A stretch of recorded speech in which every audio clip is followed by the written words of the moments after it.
Hello, welcome to the Light Language channel. My name is Charlie, and today's just talking. Gonna check in with my guides real quick. Just talking, no songs? Correct. Okay. Um, I only record songs when I feel inspired to do so, and they all come out as uh, channeled transmissions of love, help. I don't know. They're also just fun. They feel nice. Everyone should sing. You should sing every single day. Do something to sing. Doesn't matter if you have a what you think is a good voice or not.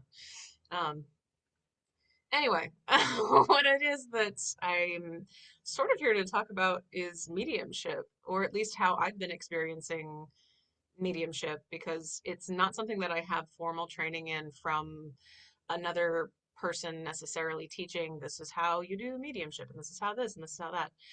No, I more so have just sort of fallen into it.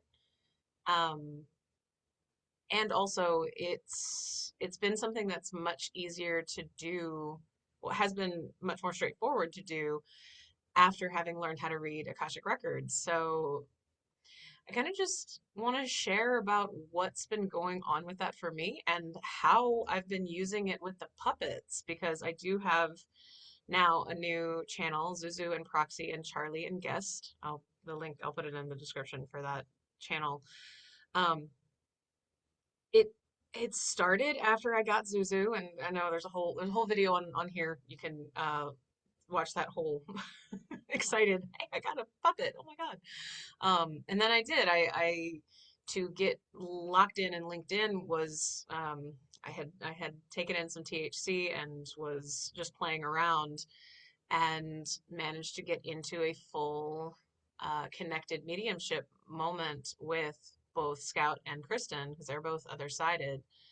And when I did that, it was almost like the memory of knowing that that was a thing I was stepping into came through, because during my third trance channel state this last July, I had full a full like seeing of my timeline going forward.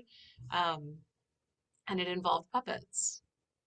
And I didn't do anything with it because I was also having to clean up some old entanglements and quantum contracts that had to do with the hospital that I had to go into. It was annoying. Um, it was a whole thing, and sort of to bridge my way into there and keep my vibration as high as I possibly could, I fed myself my own future, I guess, to stay to stay elevated, to stay high vibration, because I wasn't quite in the same place as I am even now. Um, like so much has been changing this year. I'm sure you've been through all matter of changes this year. Yeah. Um, but I saw this type of show, me with puppets, and truly getting this sort of locked in, it allowed for there to be space for a guest, for um so internally, right? I'm going to use the inside out. I use the inside out reference a lot, but think of a typical person, one headquarters, right? One main area where everything is sort of happening. With dissociative identity disorder, you have multiple headquarters. Generally speaking, with integration, as parts do, they find on a consciousness level, they find their exit, and their internal circuitry kind of gets rerouted. Things get broken down. It's a much more uh, slow process, but because we went through a full death, everybody died and all at once. And so it was kind of like internal headquarters ghost town, really. Um, but they weren't rerouted yet. I had to spend the last 2 years basically doing the rerouting work. And integrating body and mind and just getting everything together without their fractals of consciousness in charge of anything. And in doing so, I've unbeknownst to me, because isn't that how it always fucking works? Um, I've been being set up to hold space for other entities, space that can hold entities in a way that is embodied. It is full body embodied.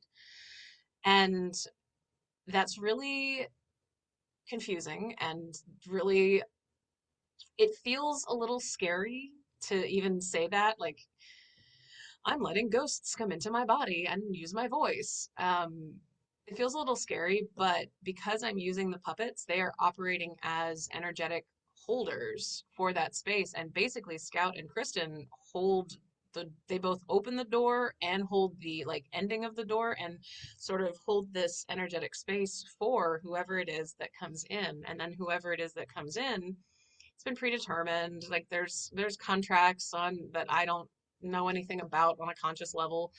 Um, it very much involves frequency resonance where I am that day, what I can hold, what I can handle, and they don't have that much time. They get, I think it's like between 5 and 10 minutes to go live on me in me or something.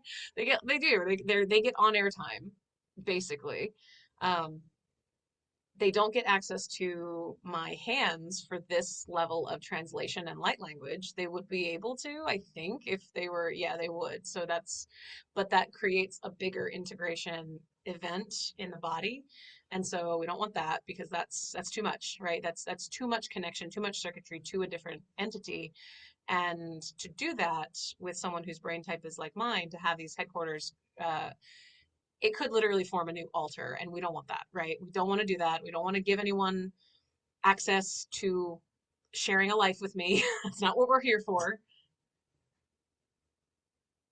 I heard Gaia is the one exception, but she's not living as, no, because she will not be part of that. It's simply for the circuitry to be able to share messages clearly. Okay. So Gaia has her own.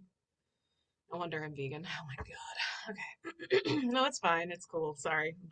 I'm a begrudging vegan and I feel so bad about that. I really do because I know the everything that's involved and why it's good. I'm just some of these changes that you go through when you're going through an awakening are frustrating and yes, very much the like, you feel yourself clinging to an old identity because you don't feel like you're done with it. You don't feel like you're ready for it. Um, and yeah, I don't just because life is still hard and I don't want more hard things, kind of. Um, it's not hard. Okay, sorry, I'm going off on a tangent because I'm still just, um, and you live with a partner who's not changing their eating habits, and you see things, show up in the pantry, and you're like, I want that. I want that, but I'm not gonna eat it. Anyway, sorry, food tangent. It's still new for me, and it was requested by body, and I'm agreeing because it's been made fairly easy for me to do. So anyway, but because we don't want new altar formations from anyone coming in, that's why these energetic barriers. Not to mention, embodied channeling isn't really something that I don't know that I would say it's something anyone should have as a goal to do. If you what you're doing kind of leads there, then cool. Clearly you were meant to do that. But to see it and be like, oh, I want someone else to puppet me. It's a little bit like the movie Being John Malkovich. It's a little bit like that. It's a little bit like that because you have to go trance channel in order for that to be a thing. And most channelers, especially most channelers who go trance channel, that is what they're doing. They're allowing a level of embodied channeling. And it takes years for that to get solidified um, and for that to create, because you really do create a pocket part for the being that you're channeling. Um, I would argue that I would argue that it kind of is, if you were to look at the brain structure of someone who is in channel state versus not, and also then look at someone with DID when they're in different alter formation, I think you'd see the same brain pattern stuff going on. I really do. I think that channeling is actually how you create uh, alters basically in adulthood. It's not you actually creating a separate sense of self, but for the purposes of homeostatic control of the body and just maintaining your frequency, it's what I understand is how this kind of works. And because of just how stressful life is for brain and body these days as an adult, it's really not that hard to get there, provided you do it in a a training kind of way, right? Like you it starts internal and it starts slow and then starts channeling and then starts full takeover. Um, so it's an altar formation. Uh, it's a headquarters formation, not an altar formation. Thank you, a headquarters formation for the purposes of allowing flow to happen and allowing for you to get into full trance channel state. Um, that's what I've been able to sort of see. And because of the DID and because of how much work we had done prior to dying to achieve functional multiplicity and to work on somatic experiencing, those should be the goals of anyone who has DID and is going to therapy, not integration. That should not be the goal. Because one, psychology is wrong about what it is. I swear to fucking. Here's what people think it is. Okay, you're going to sit down and we're going to make a contract, and in that contract everyone's just going to be this person now. This is going to be who you all are. You are one and you're done. Okay, we are one and we are done. End of conversation. No. No. You can create a conscious contract which will effectively put alters into sleep mode for a little while until they get triggered back out. That can happen, kind of, but sleep mode just means that, yeah, body is now autonomously processing what those alters were in charge of endocrine wise and central nervous system wise. Um, until an overwhelm requires their conscious awareness so that they can be the ones to make choices, because body doesn't necessarily have full contract and authority to do all the things. Neither does a different alter, because, hey, guess what? We all have different Akashic records. Alter formation in humans creates more fractaling of soul in a way that is the same as a past life. All time is now, right? So all pieces of who you are on a soul level, you come in to one vessel and you fractal to the point of having full autonomous control of body. That's another fractal of soul. Uh, that's why I can talk to my former internal family on the other side. And it's why I don't talk to all of them, because I don't really like all of them. They're guides. They're being guides on the other side for a number of different things. They're not those that I consciously interact with because I don't want to. Right? Just because you're a medium doesn't mean that you're talking to everybody that's on the other side. You don't necessarily want to talk to everybody on the other side, even though they're, better. Sure. Still don't want to, right? Um, but where is it going with this? I feel like I'm getting on so many tangents. I'm sorry. I've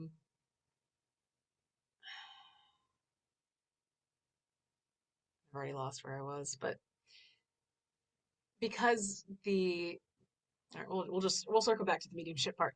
But because we had, okay, sorry, functional multiplicity, yes, we co-fronted a lot. Um, it really is like having someone in the driver's seat and then the passenger seat and then a few of the other passenger seats too. Um, uh, Moon Knight does a really good job of showing co-fronting, at least with two parts. That scene, I've mentioned it before, but that scene where Steven's talking to Layla and Mark is just like telling him like, no, don't tell her, don't tell. Then we actually see Mark, in the mirror. But that scene gave me chills because we were just like, oh, it's exactly like that. They never shut up. Like you're fronting and you have your family and they won't shut up. Everybody has an opinion on what's happening. Everyone tells you what to do. And then when you're not fronting, you also are constantly telling someone, but it's co-fronting. And that experience of co-fronting for so long created very big superhighways for the capacity to hold more than one consciousness at a time in the same space, in the same here, in the same 3D dimensional plane, which is honestly really, really hard to do. And so that highway exists in here. And there wouldn't have been a reason for us to have lived this life if not to create an embodied way of channeling like this. There's a very, when you start getting into channeling and you start getting into opening up your gifts, going to a course and learning things is really just remembering them, right? It's another human helping you to remember. You're drawn to things that you already innately have. There's not a single one of us here now trying something new for the first time. Humanity, we all came to do very big jobs here. We came to help humanity evolve at a very critical time. Seriously, if you're doing anything, it's not the first time you've done it as a human. No, you had a test run, at least one, probably more than one, possibly in like really elevated, like, you've been a shaman, you've been like you've done those things before. So anything that you do now, anything you feel drawn to do now is a remembering, is a bringing it back to the forefront so that you can be an elevated version and a much more grounded version of that. You don't necessarily have to go through all the pitfalls, learn all the lessons the hard way like you did the first time. Um, because obviously not everyone's into that or feels drawn to it or called to it. A lot of us are, but not globally speaking. It's still a pretty small percentage of the population that would ever even take on these kinds of roles. Um, you're rare, is what I'm trying to say. Uh, but um, in that is when you start to pick up on these different gifts, you'll be able to look back and go, oh, here's how I was prepared for this my whole life. You'll remember something from childhood that you'd forgotten that you did, or you'll just be able to pinpoint and see, oh, this is why. Oh, this is why. Oh, that is why. And a lot of the, oh, that is whys come from the hardest parts of your life, the things in your life that for a very long time made you go, why me? Before you got to this point, why me? Why did I have to be born like this? Why did I have to experience this? Why did I have to go through this? It's part of initiation, part of training, part of grounding, part of ensuring that you have what you need. World's shittiest baggage, right? Yeah, yeah. And once you transmute that stuff, it's your treasures. It's the things that you can then provide others with their own assistance with because, yeah, because you can. To survive anything horrific is to help others.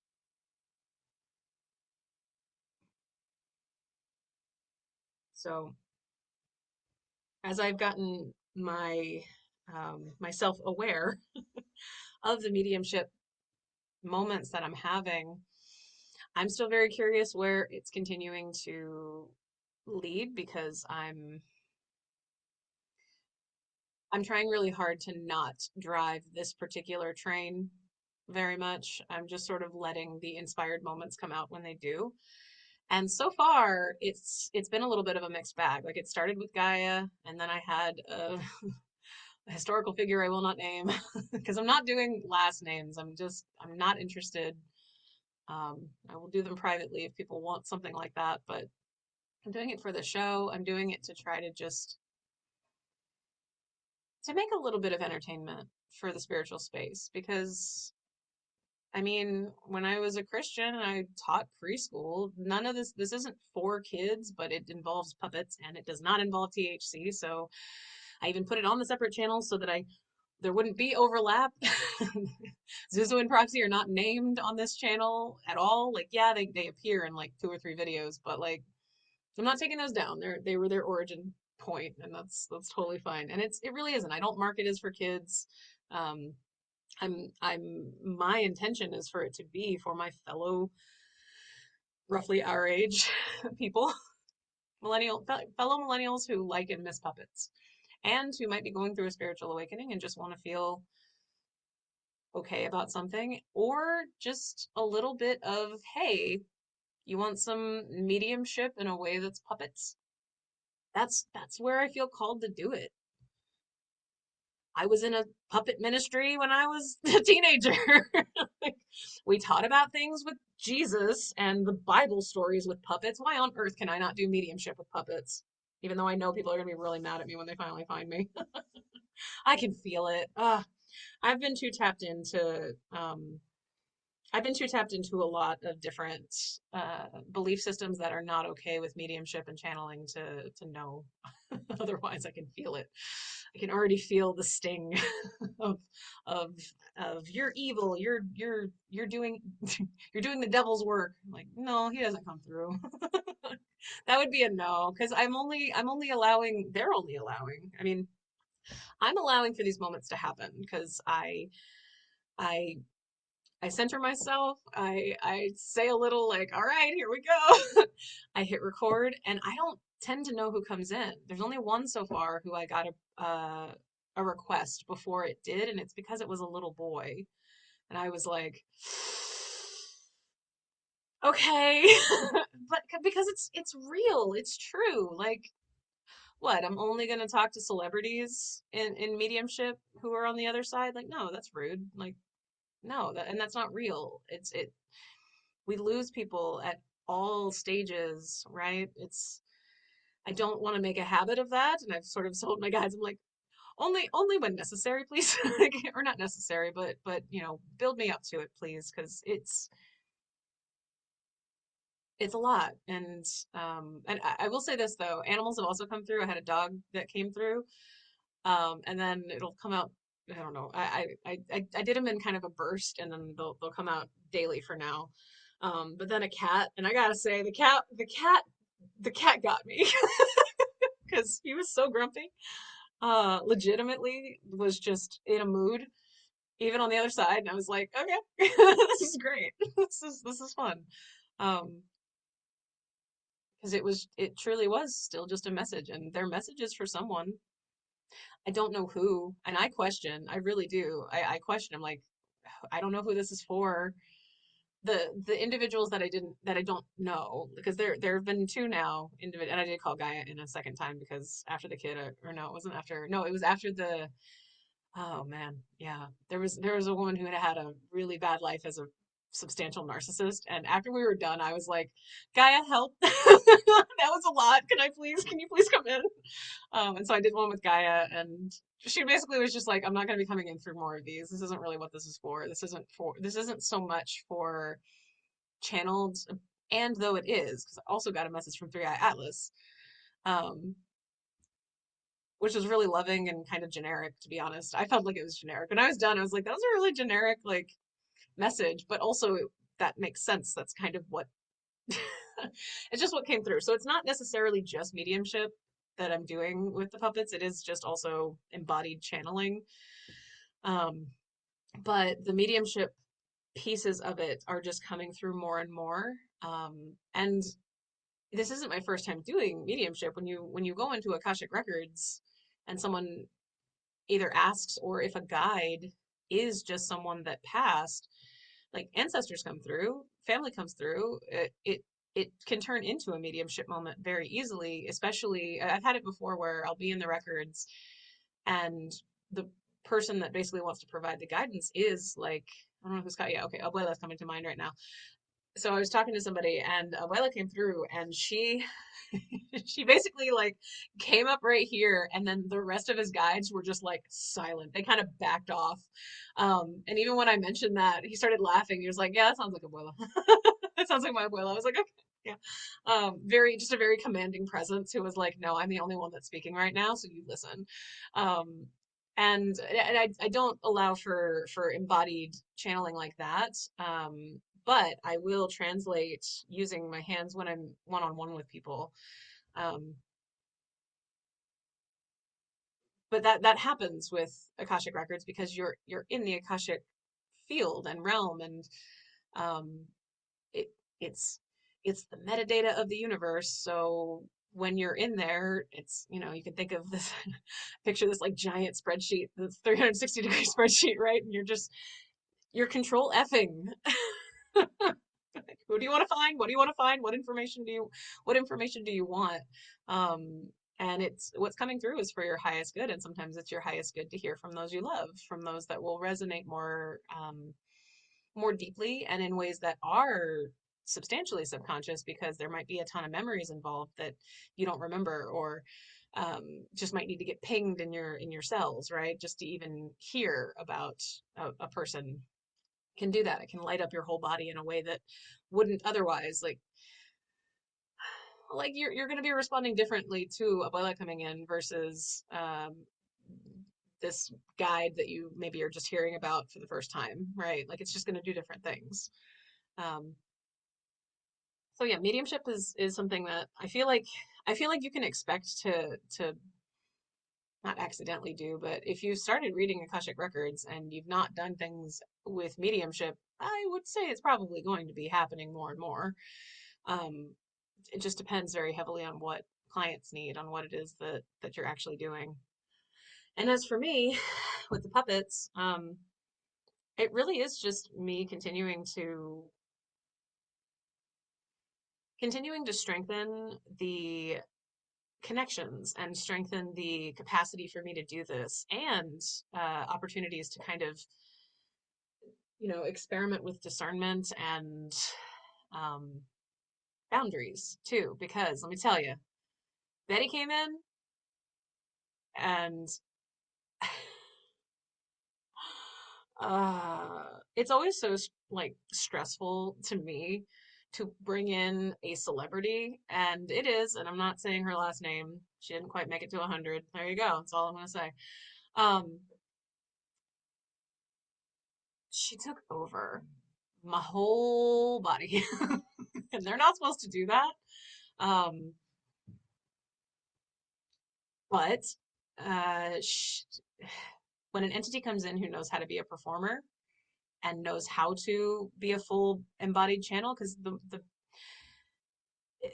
actors are channelers. Like I there's gonna be a lot of existential, like, ego related crises when Hollywood finally like catches up to Alex Ferrari, right? Like it's gonna be bad. It's they're not gonna handle it well, right? They're not gonna handle it well because there's gonna be awakenings for people who have been embodied channelers this whole time without knowing that that's what they've been doing, and it's gonna be hard for some of them. Some of them are gonna be like fine, and some are gonna be like, whatever, on with my life because I don't care. Like, it won't matter.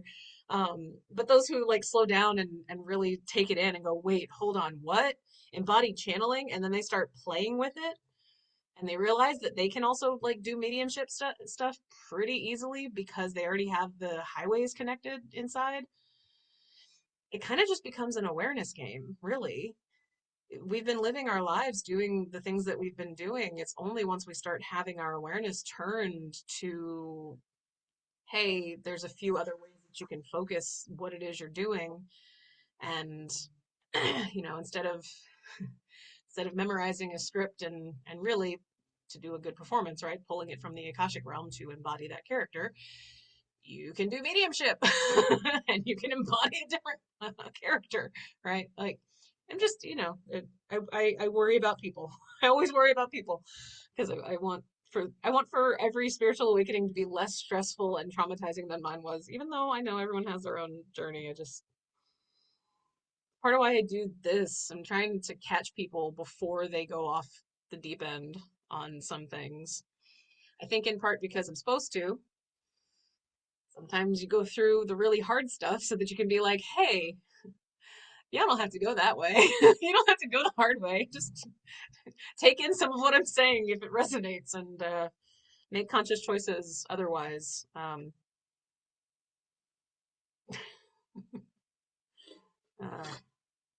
yeah, just in general. Sorry, just thinking through. I'm like, is there anything specific that would be helpful to say right now? It's like, no.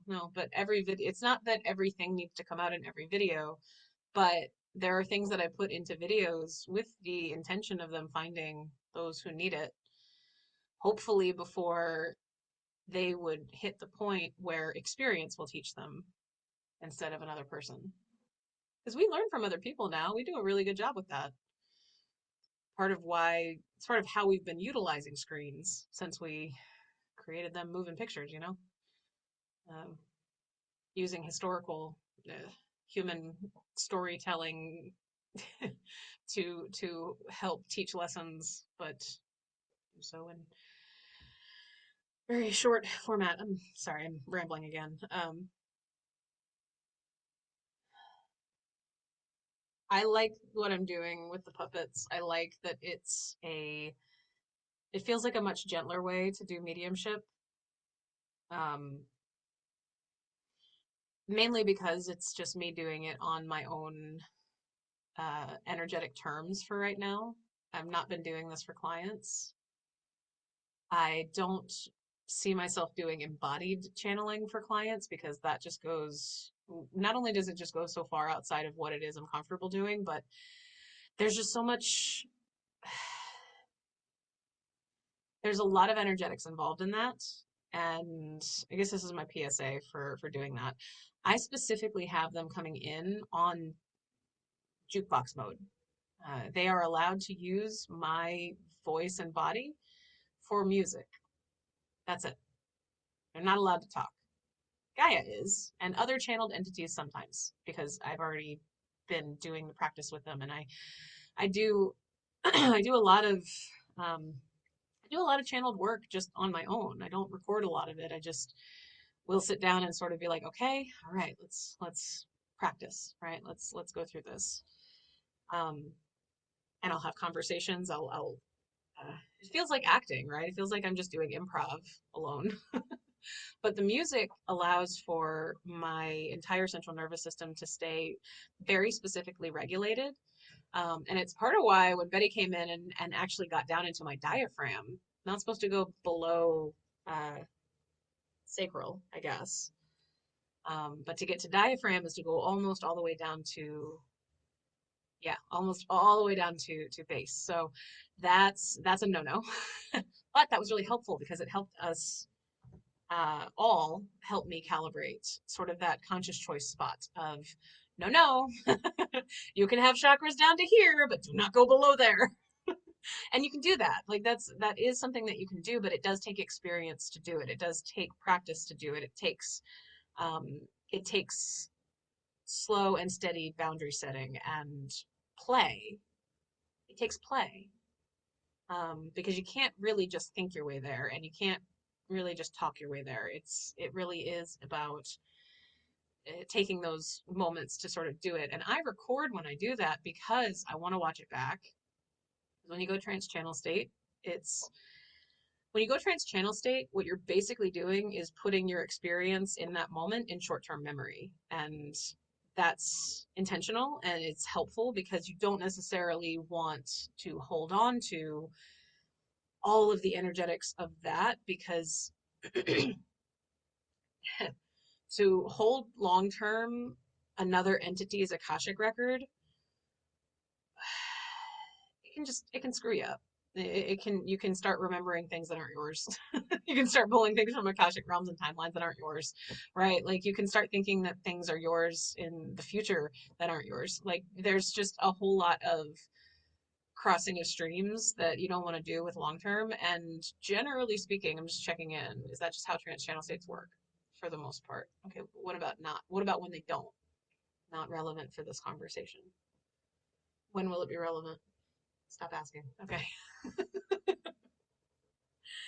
Some of us ask a lot of questions, right? If you are a person who asks a billion questions, the Akashic records are fun to just ask a billion questions of, and gotta.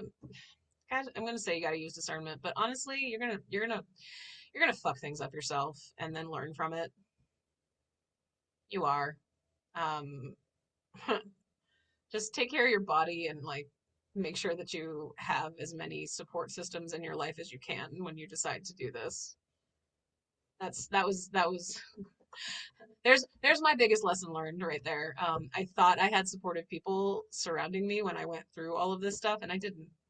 I really didn't. I had people who were rigid in their thinking and who kind of only really liked me when I wasn't at all spiritual. Those aren't people who are going to help you. Um, How do you know they're rigid? They literally only want to talk about like politics. Doesn't matter what side they're on. That's like the easiest way to see. All they want to do is complain about something with politics. Rigid. Rigid. Mm-mm. Pretty much. And just, find community where you can. Might be screen based. Mine are all screen based right now. And that's okay. I've got community now that's global. That's really cool. A little hard because, it would be really nice and helpful to have people to be physically in the same room with on a regular basis to also talk about literally anything else with. Because that's the only thing that's also been killing me is as I've lost friends, I've gained new friends. I've gained new friends online who I adore. I just also I've had to pare down how many friends I have from like Akashic Record reading school because, when you have 10 friends and the only thing any of them talk about or want to talk about with you involves Akashic Records, it just kind of makes you feel like they're just work buddies. They're not friends. Like that's how it feels for me. Not that that's a bad thing. It's just also, you know, where I am in life, I want friends to talk about YouTube things with and, you know, I want to go hiking with and play board games with and talk about things that aren't Akashic Records with, right? That's where I am. And I'm in this big transition period, so that's just not really who I get to have in my life right now. It's sort of that's one of those reach for it kind of goals. Why am I bringing that up right now? Just because you're sad and lonely. Yeah, I am. Kind of, yeah. Awakenings are sad and lonely. I can't wait to be 10 years out from this, and all of this was just like a past tense thing. Listen to people talk about their like awakenings or when they first started channeling or all this stuff, and you're like, ah, I'll keep thinking about myself a decade from now when this is all it was. That'll be nice. When everything won't be so confusing all the time. It'll be confusing, but not like this, and I won't be so alone. Um, it's okay to be alone. I'm alone. I'm alone and I'm unhappy and happy and sad and appreciative for the alone time too because I don't know about y'all, but I'm kind of appreciating not having to navigate the drama of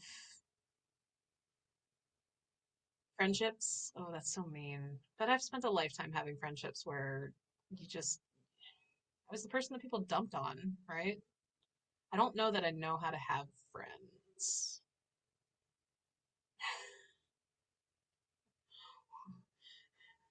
Working on that one. And also for real, I'm still in this incubation period of trying to figure out my own stuff.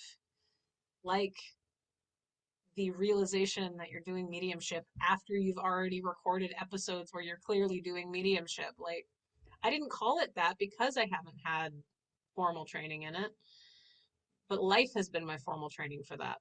I have very specific reasons why I can do this. Um, a lot.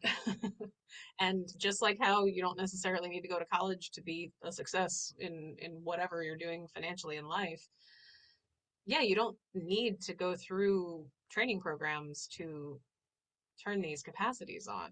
Many people don't. Most of the people who are teaching, they never went to a class. They just started doing it and then kept doing it and kept doing it. And then eventually were like, oh, I should start a school. Yeah. It's just if you're awakening now, you feel a bit late to the party. You're not. You're just part of the wave that's awakening now. And it's kind of on us to figure out how to continue on with our journeys in developing what we have and kind of navigating like who and where and how and what. To me, the biggest benefit of any of those programs is actually the connections that you make with people while you're there. That to me is more valuable than anything that you would learn, because yeah, you're learning and you're remembering, and that's very helpful, and being in that container itself can be very helpful. Um, if you feel called to learn something and to learn something from another person, my recommendation would be don't I was gonna say don't like buy a class that you download and then just do on your own. That's beneficial for a lot of reasons. So obviously, like do what you feel called to do. But if you feel called to join a class, challenge yourself to connect with people. Challenge yourself to use it as the networking opportunity that it is. Because that's kind of, it's not what they talk about being the point, because any teacher I've seen, they really are just trying to teach you what they know. Um, but what they're providing is a meeting place for like-minded folks who are kind of in similar trajectories of when you all happen to sign up at the same time for the same thing.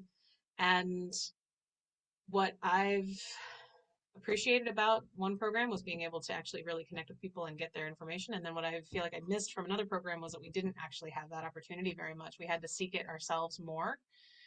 Um, and that's a real shame, because at this point, any program, it's not so much for the teaching as it is the connecting, really.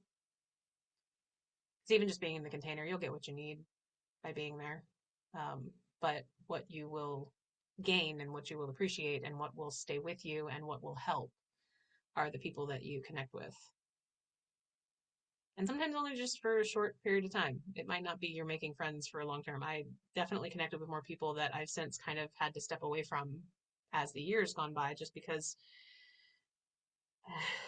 what I've wanted and what other folks have wanted sort of from me have been very different. And that's really it's hard to explain to people when you're yourself still in the middle of it and you're like, look, I don't know how to explain to you that I don't actually want whatever this is that we've established anymore. I'm sorry, but that's just not that's not the direction I'm going. It's not what I'm doing. I can't verbalize what that is yet, because it's sort of like heart is pulling me here and head is way over here, and I'm like, I'm sorry, I'm getting pulled over here now. It's been my experience anyway. Um, so yeah, play with your gifts in ways that are play with your gifts in ways that are silly, in ways that make you feel a little bit like you're a kid, just a bit. Um, and see what it is that you've been already doing. It's my biggest advice for right now, because it's what I've been doing. See what you've already been doing. You've probably already been doing way more things than you realize, and you might just not have the language for it. Um, I'm not telling people to play with puppets. Sorry, I just got an internal, I can tell them to play with puppets. I'm not going to tell you to play with a puppet. It is fun, though. It's fun. It's fun to have uh, an externalization of whatever it is you're kind of doing. And it does kind of operate like a proxy. It's why I named Proxy Proxy, or why she named herself Proxy, I guess. Tarot cards and oracle cards, those are proxies for pulling in information, because it's helpful. It's helpful to have things that aren't just in your head.